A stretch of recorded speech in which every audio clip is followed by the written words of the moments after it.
Assalamualaikum warahmatullahi wabarakatuh. Nama saya Natasha Fitriana, Program Studi Budidaya Perairan, nomor induk mahasiswa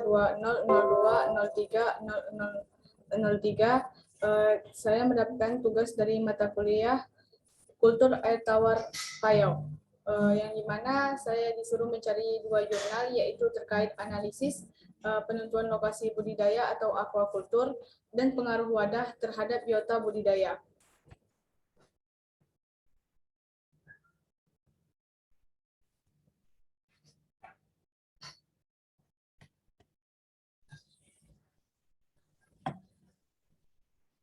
Adapun jurnal yang pertama ialah analisis kelayakan lokasi budidaya metode keramba jaring apung di perairan Desa Pulau Harapan Sinjai, yang disusun oleh Abdul Razak Yunus, Setiabudi Suryawati Salam, yang diterima pada 8 Agustus 2019 dan dipublikasikan pada tanggal 9 Desember 2019. Penelitian ini bertujuan menganalisis tingkat kesesuaian perairan berdasarkan data parameter ekosistem perairan, mengetahui lokasi yang cocok untuk dikembangkan budidaya ikan kerapu dengan sistem keramba jaring apung yang berkelanjutan berdasarkan data parameter perairan yang meliputi kedalaman, kecerahan, kecepatan arus, salinitas, suhu, tinggi gelombang, derajat keasaman pH, dan oksigen terlarut. Dianalisis berdasarkan posisi koordinatnya. Pendahuluan. Adapun Kabupaten Sinjai secara morfologi, daerah ini lebih dari 55,5% terdiri dari daerah daratan tinggi dengan medan berbukit, bergelombang sampai bergunung, dan secara klimatologi terletak pada posisi iklim musim timur, di mana bulan basah jatuh antara bulan April sampai dengan bulan Oktober, dan bulan kering jatuh antara bulan Oktober sampai dengan bulan April. Dengan panjang garis pantai lebih kurang 41,06 km, terdiri dari lebih kurang 23,7 km wilayah daratan dan lebih kurang 17,36 km. Adapun pemanfaatan sumber daya perairan laut di kawasan Pulau Harapan, Kecamatan Pulau Sembilan yang dilakukan tidak terencana dan pengawasan yang kurang baik menyebabkan kondisi stok ikan mengalami kondisi tangkap lebih atau overfishing, degradasi sumber daya alam akibat pencemaran, penangkapan ikan dengan menggunakan bom dan bahan-bahan kimia, pengembalian karang atau yang berlebihan, dan lain-lain. Kemudian Pulau Harapan ini menjadi perairan yang potensial untuk pengembangan budidaya laut, terutama menggunakan metode keramba jaring apung. Potensi budidaya laut tersebut sudah seharusnya dimanfaatkan dan dikelola dengan baik. Peningkatan pendapatan dan kesejahteraan masyarakat secara berkelanjutan. Budidaya laut teknik keramba jaring apung menunjukkan perkembangan yang pesat di era otonomi daerah. Sekarang banyak kabupaten atau kota yang memiliki garis pantai cenderung mengembangkan budidaya laut dengan teknik KJA. Hal ini dimungkinkan oleh adanya dukungan teknologi, baik pembenihan maupun pembesaran, pangsa pasar yang luas, harga jual yang cukup tinggi dibandingkan komoditas perikanan lainnya, terus ketersediaan lahan yang potensial, dan kebijakan pemerintah yang meletakkan subsektor.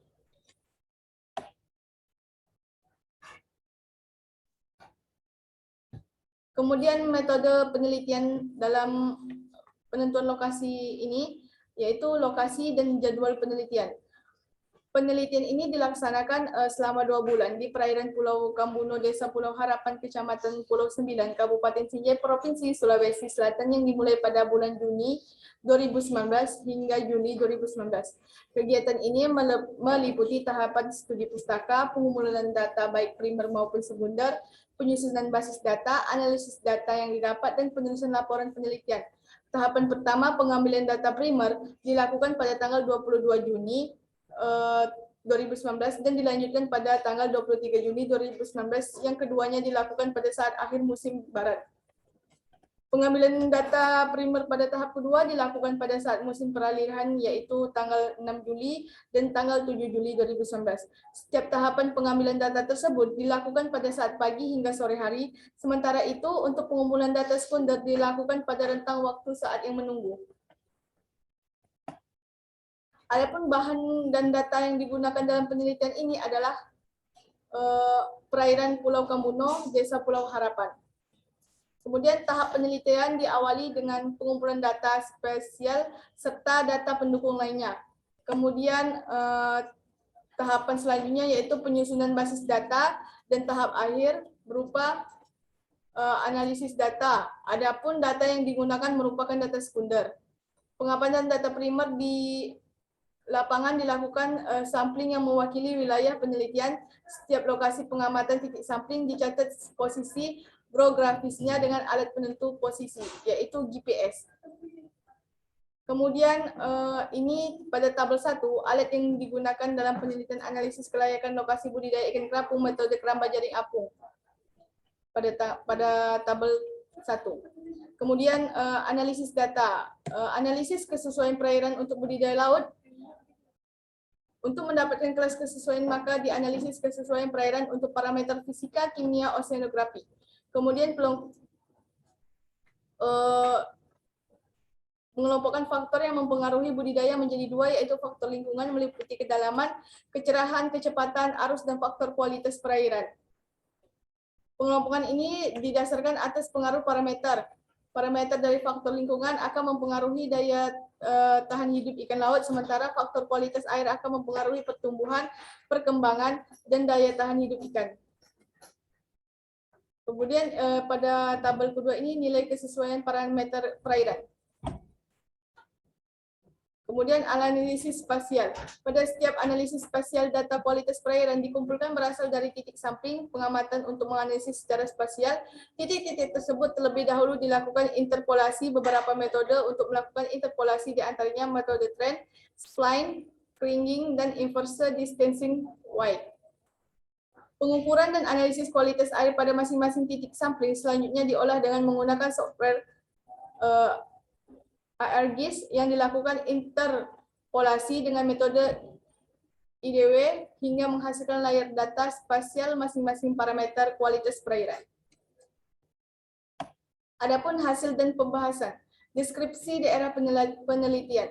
Perairan Pulau Kambuno merupakan lokasi yang menjadi tempat penelitian penulis, yaitu terletak Desa Pulau Harapan di Kecamatan Pulau Sembilan, Kabupaten Sinjai.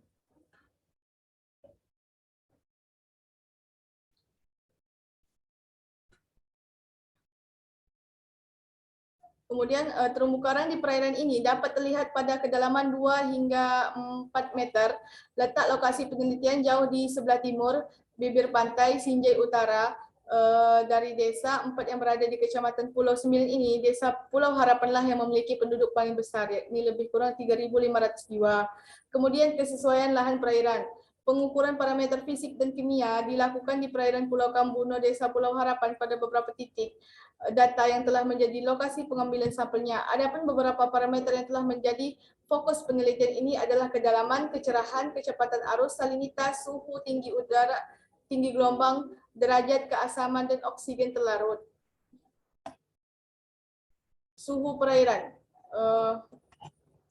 Menurut evaluasi 2021, suhu optimum untuk pertumbuhan ikan kerapu adalah 27 sampai 29 Celcius. Suhu pertumbuhan perairan hasil pengukuran dan analisa di perairan Pulau Kambuno di Desa Pulau Harapan berada antara 24,12 sampai 30,7 Celcius. Hal ini menunjukkan suhu air di perairan Pulau Kambuno, Desa Pulau Harapan, Kecamatan Pulau Sembilan pada umumnya cocok untuk lokasi budidaya kerapu metode keramba jaring apung. Kemudian potensial of hydrogen, pH. pH atau derajat keasaman merupakan konsentrasi ion hidrogen yang terdapat dalam air. Sebaran derajat keasaman perairan Pulau Kambuno, Desa Pulau Harapan, Kecamatan Pulau Sembilan, Kabupaten Sinjai berkisaran antara 6,17 sampai 8,85 secara umum berdasarkan nilai pH. Perairan Pulau Kambuno, Desa Pulau Harapan, Kecamatan Pulau Sembilan sesuai sebagai lokasi pengembangan budidaya ikan kerapu. Kemudian oksigen terlarut. Secara umum kandungan oksigen tersebut merata di beberapa titik sepanjang sampling perairan Pulau Kambuno dengan nilai oksigen terlarut 2,1 sampai 7,9. Nilai tersebut menunjukkan perairan Pulau Kambuno Desa Pulau Harapan layak untuk dikembangkan menjadi lokasi budidaya ikan kerapu karena masih berada pada ambang batas kesesuaian. Kemudian kedalaman perairan Pulau Kambuno Desa Pulau Harapan sangat bervariasi, yakni dari kedalaman 2 hingga 15 meter. Kedalaman perairan yang sangat sesuai untuk lokasi budidaya kerapu terdapat di sisi barat dan timur Pulau Kambuno. Kemudian kecepatan arus, hasil penelitian, kecepatan arus di perairan Pulau Kambuno, Desa Pulau Harapan menunjukkan kecepatan arus bervariasi antara 0,05 sampai 0,7 cm. Kecepatan arus hampir merata di semua sisi perairan Pulau Kambuno, Desa Pulau Harapan, Kecamatan Pulau Sambilan, Kabupaten Sinjai. Kemudian lagi salinitas merupakan salah satu parameter yang memberikan pengaruh cukup besar dalam budidaya ikan kerapu macan. Salinitas di perairan Pulau Kambuno Desa Pulau Harapan Kecamatan Pulau Sembilan Kabupaten Sinjai memiliki nilai yang bervariasi. Hasil pengamatan menunjukkan nilai berada pada kisaran 26,2 sampai 36,8. Salinitas di perairan Kepulauan Sembilan menunjukkan bahwa wilayah ini dapat pasokan air tawar yang sangat sedikit dan tidak berpengaruh banyak terhadap fluktualitas nilai salinitas. Kemudian lagi kecerahan. Pada penelitian ini, kecerahan merupakan salah satu parameter yang dapat memberikan pengaruh pada penentuan lokasi budidaya kerapu di perairan pulau. Penentuan lokasi budidaya kerapu di Pulau Kambuno, Desa Pulau Harapan. Tingkat kecerahan yang tinggi akan sangat menentukan keberhasilan usaha budidaya ikan kerapu. Berdasarkan hasil pengukuran di perairan Pulau Kambuno, Desa Pulau Harapan menunjukkan bahwa kecerahan yang hampir sama di semua titik lokasi sampling, tingkat kecerahan terendah hingga menjadi 45% berada sebagian di sisi sebelah utara dan selatan perairan Pulau Kambuno, Desa Pulau Harapan. Kemudian tinggi gelombang. Berdasarkan sifat-sifat gelombang, umumnya ditimbulkan oleh angin yang berasal dari arah timur, laut, dan timur tenggara. Pada pengukuran tinggi gelombang di perairan Pulau Kambuno, Desa Pulau Harapan, diketahui bahwa tinggi gelombang di perairan tersebut berkisaran antara 0,1 meter sampai 0,6 meter. Kemudian sebaran hasil kesesuaian perairan. Peta hasil kesesuaian lahan budidaya perairan Pulau Kambuno, Desa Pulau Harapan menunjukkan daerah yang sangat sesuai untuk budidaya ikan kerapu juga berada sekitar titik B, namun tidak direkomendasikan, merupakan jalur pelayaran. Terus yang direkomendasikan ialah untuk dilakukan usaha budidaya pada titik B2 dan B3 yang di kedua ada pada sebelah timur, yakni pada titik D1 dan D3, dan dari hasil informasi yang diperoleh kedua lokasi stasiun tersebut merupakan daerah yang cukup terlindung dari jalur pelayaran.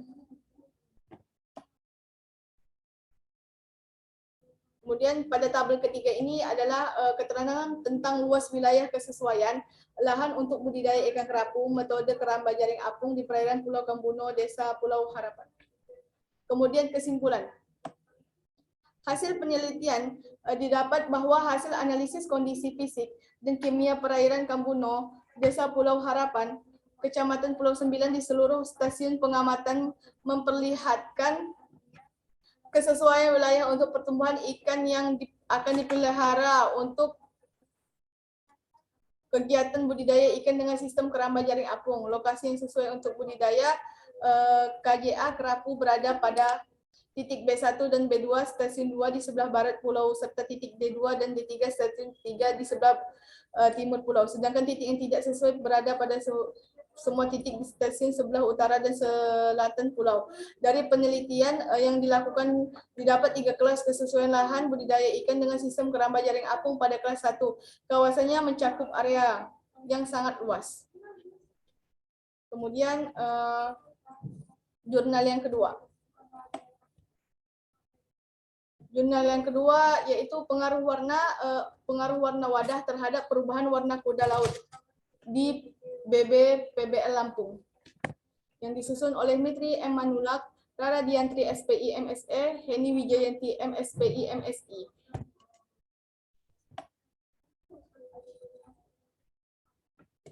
Kuda laut merupakan salah satu komoditas perikanan laut yang dimanfaatkan sebagai ikan hias karena kuda laut memiliki daya tarik, yaitu posisi badannya yang tegak saat berenang dan kemampuannya untuk menyesuaikan warna tubuhnya dengan lingkungan mimikri, sehingga membuat penampilannya semakin menarik sebagai penghias dalam akuarium. Kenyataan tersebut menyebabkan kuda laut menjadi salah satu komoditi primadona perikanan yang laku di pasaran maupun ekspor di Indonesia. Kuda laut juga dijual sebagai ikan hias dengan harga 15.000 sampai 20.000 per ekor dan permintaan tuh terus meningkat. Kemudian adapun metode penelitian yang dilakukan dalam warna wadah pada kuda laut ini. Yang pertama adalah persiapan wadah sebanyak 3 wadah, 3 buah toples, dan 9 buah ember disiapkan terlebih dahulu untuk media pemeliharaan. Toples dan ember kemudian direndam dengan air laut selama 3 jam, lalu dibilas bersih menggunakan air tawar, dan dikeringkan atau dijemur di bawah matahari untuk menghilangkan aroma plastik. Setelah disterilkan, ember diisi dengan air laut dan diaerasasi dengan pengaturan tekanan oksigen yang sama setiap wadahnya. Air laut yang digunakan sebelumnya diendapkan terlebih dahulu di dalam bak fiber. Volume air yang digunakan dalam 10 liter per wadah. Selanjutnya salter, tempat kuda laut melekat atau bertengger, dan 8 kuda laut dimasukkan ke masing-masing wadah. Penyiponan berfungsi untuk membersihkan sisa makanan yang tidak dimakan oleh kuda laut. Penyiponan itu dilakukan sekitar 2 kali. Pertama, penyiponan dilakukan sebelum pemberian pakan pagi hari, dan kedua, penyiponan dilakukan pada sore hari setelah proses pemberian pakan hingga sore hari. Dan air yang terbuang akibat penyiponan diganti menggunakan air laut yang sudah diendapkan terlebih dahulu. Kemudian pergantian air. Pergantian air dilakukan dalam seminggu sekali sebelum melakukan penyiponan karena kondisi kuda laut yang mudah stres, sehingga air laut harus selalu bersih. Kemudian rancangan penelitian yang digunakan pada penelitian ini yaitu rancangan acak lengkap RAL. Penelitian menggunakan 4 perlakuan dengan 3 ulangan, yaitu perlakuan A, lebih 6 wadah biru sebagai kontrol, kemudian perlakuan B, warna transparan, kemudian perlakuan C, warna merah, dan perlakuan D, warna hitam.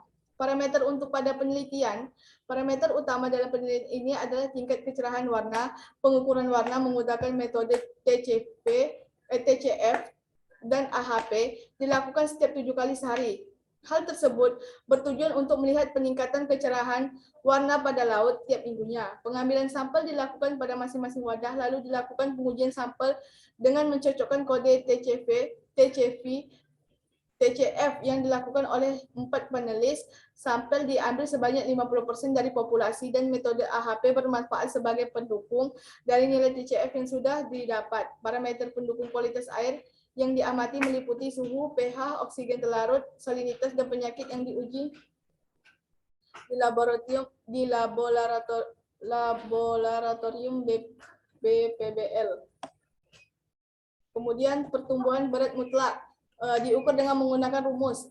Adapun rumusnya pertumbuhan berat mutlak sama dengan berat rata-rata akhir dikurang berat rata-rata awal. Kemudian pertumbuhan panjang mutlak dihitung dengan menggunakan rumus pertumbuhan panjang mutlak sama dengan panjang akhir dikurang panjang awal. Terus tingkat kelangsungan hidup mengacu pada pendapat Zen Follett, yaitu tingkat kelangsungan hidup jumlah individu pada akhir penelitian per jumlah individu pada awal penelitian dikali 100%. Terus kualitas air, parameter kualitas air yang diukur selama penelitian yaitu suhu, pH, DO, dan salinitas. Kemudian analisis data dilakukan secara deskriptif dan kuantitatif. Terus hasil dan pembahasan, laju pertumbuhan harian menunjukkan pertumbuhan spesifik ikan per hari berdasarkan hasil penelitian terhadap pertumbuhan berat kuda laut selama 30 hari. Diperoleh pertumbuhan berat kuda laut yang diperoleh pada tabel ke-6 ini. Tabel ke-6 ini merupakan perubahan berat kuda laut pada warna wadah yang berbeda. Kemudian pertumbuhan kuda laut. Bisa kalian lihat pertumbuhan kuda laut pada tabel yang ketujuh ini merupakan panjang awal dan akhir pemeliharaan kuda laut pada wadah yang berbeda. Pertumbuhan panjang kuda laut menunjukkan hasil yang tidak berbeda nyata pada perlakuan wadah kontrol biru dan hitam, namun di wadah yang berwarna merah menunjukkan perubahan yang signifikan. Terus pada tabel ke-8 ini laju pertumbuhan selama pemeliharaan warna di wadah yang berbeda. Kemudian grafik ini merupakan grafik laju pertumbuhan harian kuda laut. Kemudian tingkat kelulus hidupan kuda laut bisa dilihat pada tabel 9 ini.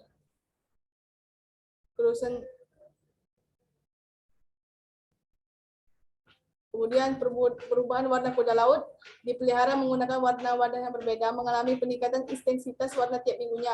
Hal itu dapat dilihat dari kenaikan nilai TCF yang diukur setiap 7 hari sekali. Ini adalah grafik perubahan warna tiap minggunya. Terus ini juga grafik identitas warna kuda laut. Perubahan warna yang paling cepat terjadi pada perlakuan wadah yang berwarna merah dengan tingkat kecerahan menunjukkan angka 17. Semakin rendah angka MTCF menunjukkan tingkat kecerahan warna yang paling tinggi atau paling terang, sedangkan semakin tinggi angka MTCF menunjukkan tingkat kecerahan rendah atau semakin gelap. Kemudian ini tabel 10 merupakan nilai rata-rata prioritas. Pada tabel ke-11 ini merupakan parameter kualitas air. Dan kesimpulan dan saran dari jurnal ini, pemeliharaan kuda laut di warna wadah yang berbeda memberikan pengaruh nyata terhadap kecepatan perubahan warna kuda laut.